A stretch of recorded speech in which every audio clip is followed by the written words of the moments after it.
જૂના ડીસામાં ગ્રામ પંચાયતની સામાન્ય જાહેર સભા યોજવામાં આવી હતી, જે દિલીપભાઈ બ્રહ્મભટ્ટ હિન્દુ સનાતન પ્રમુખના અધ્યક્ષસ્થાને યોજવામાં આવી હતી. ગામના વિકાસના અનેક મુદ્દાઓ પર ચર્ચા વિચારણા કરવામાં આવી હતી. સ્થળ પર અનેક પ્રશ્નોનું નિરાકરણ કરવામાં આવ્યું હતું.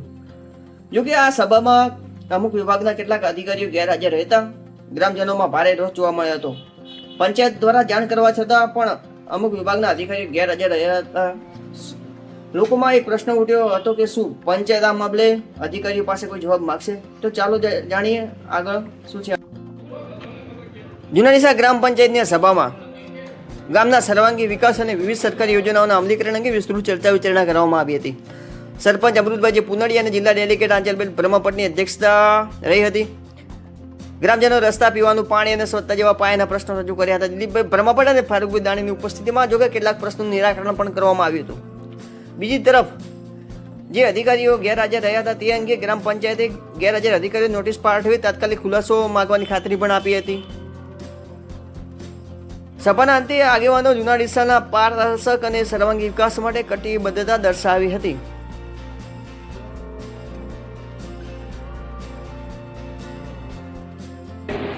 જૂના ડીસા ગ્રામ પંચાયત દ્વારા તાલુકા અને જિલ્લા પંચાયતના ચૂંટાયેલા સદસ્યોના માધ્યમથી ગામમાં સુચારુ વહીવટ ચાલે, ગામમાં સરકારી યોજનાઓનો લાભ લોકો સુધી પહોંચે, ગામના સરકારી અર્ધ સરકારી કર્મચારીઓ આવી અને ગામ લોકોને પૂરતી વ્યવસ્થા કરે, એ અનુસંધાને તમામ ડિપાર્ટમેન્ટના સરકારી અધિકારીઓ સાથેનો એક સંવાદ કાર્યક્રમ જૂના ડીસા ગ્રામ પંચાયત દ્વારા શ્રી અંબિકા મંદિર ખાતે રાખવામાં આવેલો.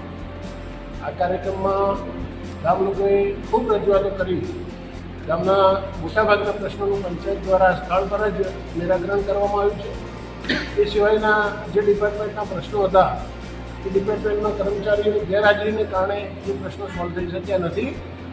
કેટલાક ડિપાર્ટમેન્ટના કર્મચારીઓ ગેરહાજર હતા, એમને પંચાયત દ્વારા નોટિસ આપવાની પણ વાત કરી છે. જે લોકસેવકો છે, ગામના જવાબદાર અધિકારીઓ છે, એમને પણ આ નોટિસમાં ઉપસ્થિત આ મિટિંગમાં ઉપસ્થિત રહેવા માટેની સૂચના ગ્રામ પંચાયત દ્વારા આપવામાં આવેલી હતી. ગામના લોકોના ઘણા બધા પ્રશ્નો, ટ્રાફિકની સમસ્યા હોય, યુજીવીસીએલના પ્રશ્નો હોય, બેંકોના હોય, માર્ગ અને મકાનના હોય. ખાસ કરીને તો આ રોડ આખો પેલું સત્રા સહિત દરગાહવાળો રોડ આખો તૂટી ગયો છે. માર્ગ અને મકાન વ્યવહાર દ્વારા એમનું નિરાકરણ માટેની યોગ્ય વ્યવસ્થા કરવા માટે પણ ઉગ્ર રજૂઆતો થઈ છે. એ સિવાય યુજીવીસીએલના પ્રશ્નો, બેંકોના પ્રશ્નો, ખાસ કરીને ગામના વિકાસમાં જે કંઈ અવરોધરૂપ કાર્યો છે એને સારી રીતે સુચારુ વહીવટ ચાલે એના માટેનું આયોજન આજે રાખવામાં આવ્યું હતું. ખૂબ સુચારુ આયોજન. મોટાભાગના પ્રશ્નોનું ગ્રામ પંચાયત દ્વારા સ્થળ પર નિરાકરણ થયેલ છે. સરપંચશ્રી અને અમને આખી ટીમ ગામના વિકાસમાં કટિબદ્ધ છે. તે જ રીતે સાથે જિલ્લા પંચાયત અને તાલુકા પંચાયતના સદસ્યો પણ જોડાયા છે અને આ ગામનો વિકાસ, આ ગામનો સર્વાંગી વિકાસ થાય એ દિશામાં અમે સૌ તૈયાર પ્રયત્ન કરશું. અસ્તુ. ભારત માતા કી જય. વંદે માતરમ.